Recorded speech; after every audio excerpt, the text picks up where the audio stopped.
하나님 말씀 창세기 4장입니다. 창세기 4장 1절 1절 같이 합독합니다. 시작. 아담이 그 아내 하와와 동침함에 하와가 잉태하여 가인을 낳고 이르되 내가 여호와로 말미암아 덕남하였다니라. 아멘. 기도드립니다. 복된 시간 허락해 주신 것 감사합니다. 영광 돌릴 수 있도록 복 내려주시옵시고 이 시간에 참여하는 모든 자들이 중심을 다하여 하나님 앞에 복 받는 시간, 하나님의 은혜 받는 시간, 하나님의 영광을 나타내는 시간들도 은총 내려 주시옵소서. 감사하고 예수님의 이름으로 기도드립니다. 아멘. 창세기 4장 성경 옛날 이야기, 옛날 사람들의 살아가는 데 삶의 능력, 오늘에 사는 사람들의 능력, 옛날 사람들이 살아가는 삶의 지혜, 오늘에 있는 사람들의 지혜, 이거를 가장 뭐랄까요, 객관적이랄까, 객관적으로 비교할 수 있는 자료, 현재 있는 내와 아주 옛날에 있는 어떤 인간, 그 인간을 객관적으로 비교할 수 있는 자료로서는요, 성경 외에는 없어요. 성경 외에는. 이 성경이 옛날에 기록해서 옛날 이야기지만은 바로 오늘의 우리에게는 또다시 그 옛날 이야기를 통해서 내 한 사람 개인은 삶의 지침서로 분명히 볼 수 있다. 모든 인간들에게 다 가능하다. 모든 인간들이. 그 모든 인간들이 가능한데 이 가능한 인간들에게 있어서 우리에게는 지금 하나의 벽이 있는 거예요. 어쩌면 색안경이죠. 이 벽은 안경이란 말이에요. 내가 안경을 쓰고 세상을 바라보는데 그 안경이 어떤 안경이냐? 바로 성경이라고 하는 이 내용이 이게 종교적으로 구분되어지는 하나의 종교를 구분하는데 하나의 포스터, 성경을 가지고 있으면은 어느 종교, 성경이 없으면 어느 종교, 이렇게 구분하는데 성경으로 지금 보고 있는 이것이 색안경이래. 이 색안경을 벗어버려야 돼. 색안경이 전혀 소용없는 거예요. 모든 인간들은 삶에서 나타나는 모든 내용을 바로 어디에다가 연결해야 되느냐? 그 입을 통해서, 입에서 나오는 말을 통해서 내 주변에 일어난 일인데 바로 내 주변에 일어난 일이 여호와로 말미암아 일어났다 라는 입으로 통일시켜요. 이것을 우리가요, 성경에 기록되어지는 한 사람의 모습에서 본단 말이에요. 창세기 4장이라고 하는 이 환경에서 보는데 성경에 기록되었으니까 이 사람의 말이 창세기 4장 1절에 있는 이 말씀이 당연히 그렇게 나와지는 거 아니냐. 성경에 기록되니까 성경에 있는 사람이니까 여호와로 말미암아 라는 표현을 하는 것이 당연하지 않느냐. 이렇게 보는 것, 이게 색안경이라. 그런 말을 하는 사람들을 성경에 기록되어지도록, 성경이라는 틀에 기록되어지도록 시대마다 흩어져 있는 사람들을 한 사람 한 사람 모아놓은 것이 바로 성경이란 말이에요. 성경에 대한 내용을 전혀 다르게 알고 있어요. 누군가가 성경을 편집을 하면서 누군가가 성경이라는 어떤 주제를 가지고 성경이라는 이 도서책을 문자로 된 책을 문서를 만들 때 누군가가 의도적으로 이 사람은 성경이 원하는 주제에 있는 말을 하는구나. 그러니까 억지로 집어넣는다. 편집하는 사람이, 글을 쓰는 사람이 하와가 이 말했구나. 그럼 하와가 성경에 들어가야지. 이스라엘에 아브라함이 기록했구나. 그럼 아브라함이 들어가야지. 마치 이렇게 알고 있어요. 다른 말로 하면 성경이 다른 책에도 지은이가 있고 다른 책에도 저자가 있듯이 저자가 글을 써야 문서란 책이 된다. 마찬가지 성경도 그렇게 생각하는 거예요. 성경은 그런 게 아니란 말이에요. 그 이야기를 오랫동안, 앞에 서 있는 동안 오랫동안 성경이 필요에 의해서 성경의 어떤 여러 가지 내용이 사람들이 전파되어지는 이 과정에서 누가 했는지도 모르게 전파되어지고 누가 했는지도 모르게 글자로 지금 수 없는 글자로 문자로 이렇게 배포가 되어 있다라는 거예요. 전 세계 어느 누가 한 사람이나 쓰든지 국가가 나서든지 이 성경은 우리 거다 하는 어떤 주장하는 주체가 아무도 없는데 성경은 전 세계에 보급되어 있는 아주 오래되고 오래된 현재 있는 내 삶에서 가장 객관적으로 나를 객관화시키는 내 자신을 가장 객관화시키는 하나의 비교 문서 그런 자료로 성경이 남아있단 말이에요. 그럼 성경에 대한 색안경을 빼려야 돼. 지연이가 있느냐 지연이의 어떤 의도에 따라서 성경에 들어가는 사람들이 구분될 수 있다. 이게 아니라 종교가 있어서 어떤 특정한 종교에 있어서 그 종교만이 이 성경을 본다 안 본다 구별한다 아니라 지금 살아있는 코로 숨을 쉬고 있다는 인간 그 어떤 조건에 있는 인간에도 그 인간을 향해서 성경은 여전히 그 사람의 지침서로서 지금 현재 존재하고 있는 거예요. 어떤 의도로 어떤 내용으로 이렇게까지 왔는지 그 구구한 역사가 하나의 문서로서 눈에 보이는 책으로서 남겨지는 과정에는요 똑같이 다른 사람이 추정할 수 있는 여러 가지 요건을 가지고 다 있는데 그 속에 기록된 문자 하나하나에 표현되어지는 과정에서의 그 내용에 있어서의 그게 관여됐던 수많은 사람들의 상황에 대해서는요 우리 일체 잘 모르는 거예요. 잘 모른다. 개인이 그걸 알 수가 없어요. 이런 개인이 잘못되어지고 잘 모르는 내용을 일반화시켜서 알려주려고 이걸 골고루 보통의 어떤 수준의 평준화된 내용을 가지고 알려주려고 하는 것이 그런 내용이 있는 것이 바로 교회라고 하는 이것도 언제부터 생긴지도 모르게 형태는 지금 대한민국에서는 교회라고 하면 드문 알죠. 그런데 100년 전에 간다 200년 전에 간다 그 200년 전에 있는 교회가 지금하고 같다 어림도 없어요.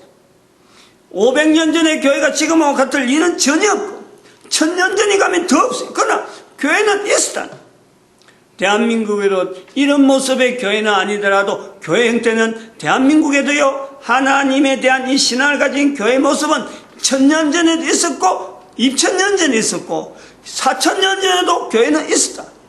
이런 거 정체가 없는 언제부터 시작됐는지 모르는 이런 내용들이 우리 주변에 어마어마하게 내용이 많이 있는 그런 내용을 가지고 오늘 이 성경 창세기 4장이면 4장 안 그러면 참 성경이 어느 곳을 이야기를 해도 항상 똑같은 어떤 맥으로서 같은 내용으로 전달이 되어지는 구조로서 이 성경의 수많은 글자와 수많은 문장이 수많은 환경들이 이게 통으로 딱 연결되어 있기 때문에 옛날 이야기지만은 바로 지금 살고 있는 우리에게 개인에게 다음에 살아오는 사람에게 똑같아요. 똑같은 내용을 갖고 이야기하는데도 그 사람의 상황이 아무리 다르고 입장이 아무리 다르고 국가적인 여러 가지 정변이 어떻게 달라질지라도 성경은 여전히 한 개인에게 지금의 상황에서의 지침서 그리고 반드시 미래의 열매가 분명한 그 지침서를 가지고 걸어가는 발자국에 있는 사람에게는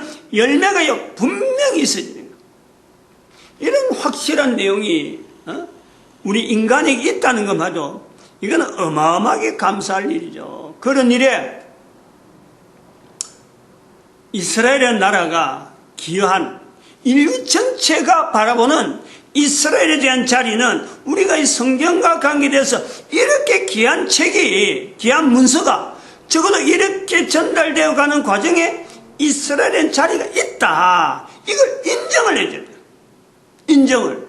그래서 이걸 다른 사람의 되어지는 행적에서 다른 국가의 행적에서 국가 전체가 전 인류가 하나의 공통된 어떤 지향하는 바 평화라 할 수 있는 어떤 안녕, 개인의 안녕, 국가의 안녕, 인류 전체 안녕, 어떤 안녕을 목표로 한 전체적인 걸음에서 상대를 인정해주면서 지나온 역사에 대한 상대를 인정하면서 또한 내가 그로 말미암아 인정되는 거 아니에요?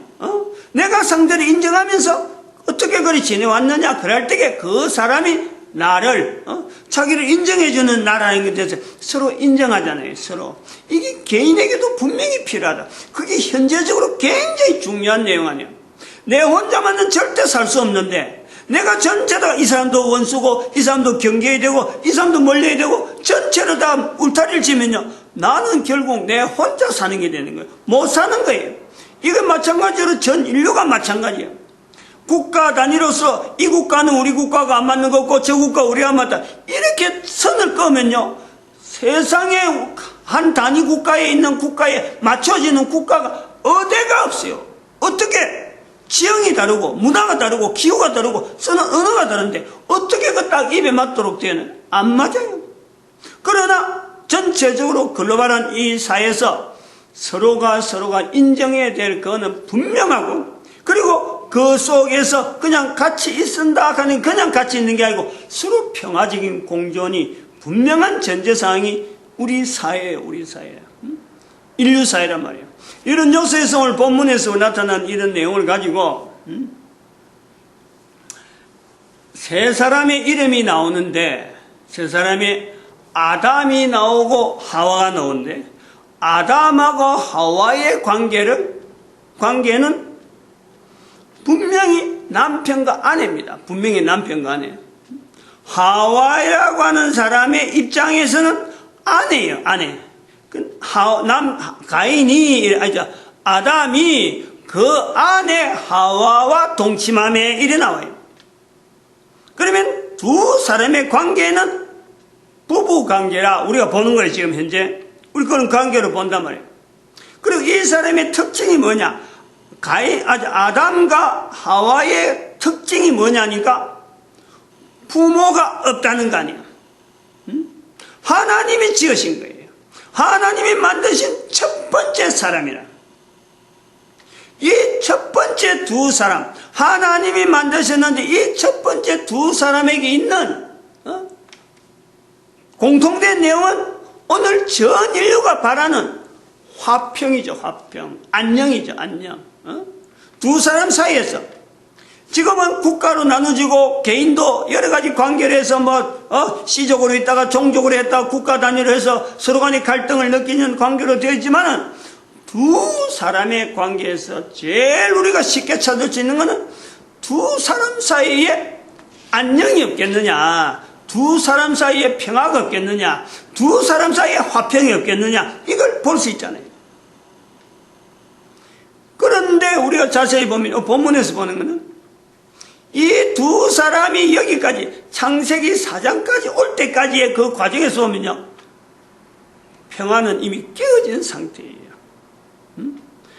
가정이라고 하는 단위로 보더라도 분명히 가정 단위인데 남편과 아내의 관계, 아담이 그 아내 하와와 동침함에 이거는 지금 현재 누구든지 어느 부부라든지 어느 가정에도 이건 아주 일상적인 내용이에요. 남편과 아내의 동침, 아무런 하자가 없어요. 이런 상황을 우리가 볼 때 지금 현재 있는 모든 가정이라고 하는 가정에 남편과 아내의 동침이 되어지는 가정이 평화한 가정이냐, 안녕이 전제가 된 가정이냐, 그 내용하고 창세기 4장 1절하고 똑같다는 거예요. 지금 현재 전 세계 어느 곳에 어느 이야기를 하더라도 남편과 아내의 동침하는 이야기는 얼마든지 이거는 아무런 문제 없는 너무나 일상적인, 그리고 가장 평화로운 환경을 이야기할 때 바로 그 이야기를 할 수 있는 거 아니에요. 편안히 한 남편과 한 여인이 한 남자와 한 여인이 아내가 남편이 되어서 가정을 이루어서 동침하는 관계다. 아무런 가장 평화로운 내용을 이야기하는.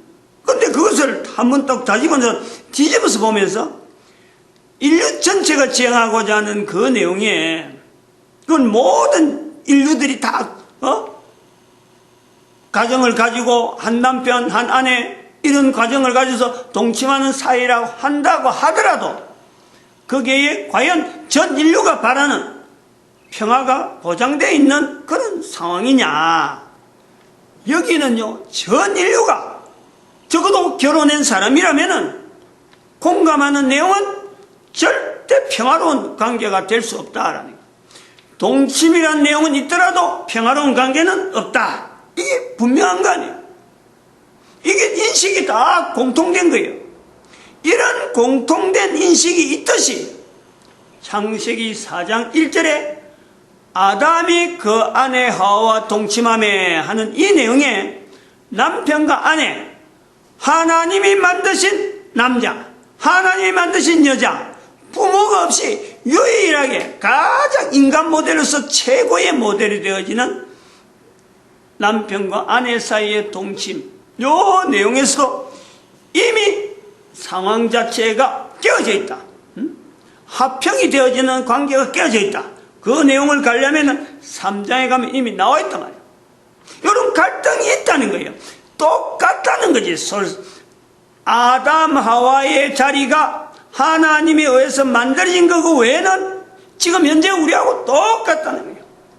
똑같은 상황에 창세기 4장 1절에 있는 상황이 똑같듯이 오늘 내 삶의 내용이 똑같다. 그러므로 내가 성경에서 나의 바라는 바는, 내가 취할 바는 지침, 나를 어떻게 인도하느냐. 성경이 나를, 내 능력, 한 개인의 능력, 한 개인의 가치, 이것을 어떻게 똑같은 상황을 나눠놓고 내가 현재 지침받아야 될 내용이 뭐냐, 내가 걸어가야 될 행보에 이 성경을 통해서 텍스트를 만들어서 내가 걸어가야 될 길이 뭐냐, 이걸 우리가 제시를 받는 거예요. 그럴 때 모든 인류는 되어지는 삶의 환경에서 일어나는 어떤 일을 가지고도 여호와의 이름으로 하는, 여호와로 말미암아 하는 이 구호가 필요하다라는 거예요.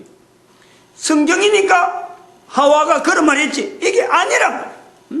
성경이니까 당연히 아브라함이 나타나고, 성경이니까 당연히 아브라함이 하나님에 대해서 이야기하고 이스라엘이 성경을 보존할 정도로 어떤 역사를 만들었다, 이런 내용을 관점을 보면 안 된단 말이에요. 바로 내 한 사람이